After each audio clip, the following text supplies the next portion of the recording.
Hello बच्चों, चलिए प्रश्न पढ़ते हैं। प्रश्न दिया है, स्पाइरोगाइरा में जाइगोस्पोर के अंकुरण की प्रक्रिया में कितने अगुणित केंद्रक भाग लेते हैं। विकल्प ए है 1, विकल्प बी है 2, विकल्प सी है 3 तथा विकल्प डी है सभी 4। तो इस प्रश्न में हमसे स्पाइरोगाइरा में जो जाइगोस्पोर का अंकुरण होता है उस विषय में पूछा गया, उस प्रक्रिया के विषय में पूछा गया है। अर्थात इस प्रश्न की जो मुख्य अवधारणा है वह जाइगोस्पोर के अंकुरण के विषय में है। जाइगोस्पोर अंकुरण। तो चलिए जानते हैं कि जो जाइगोस्पोर अंकुरण होता है उसमें क्या होता है। तो जो स्पाइरोगाइरा होता है वो एक शैवाल है। स्पाइरोगाइरा ये क्या है? ये एक शैवाल है।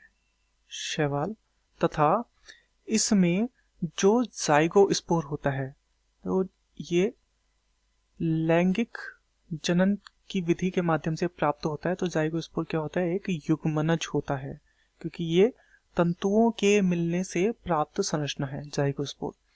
तो ये लैंगिक जनन से प्राप्त एक संरचना युग्मनज है। तो इसमें स्पाइरोगाइरा में क्या होता है? इसका अंकुरण देखने को मिलता है।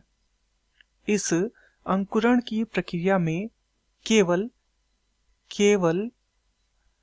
एक अगुणित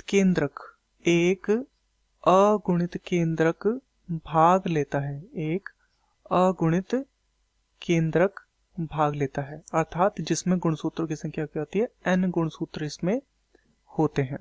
n गुणसूत्र। तो चलिए विकल्पों को देखते हैं। विकल्प ए है 1, बिल्कुल जैसा हमने देखा, केवल एक अगुणित केंद्रक भाग लेता है, तो ये बिल्कुल सही है।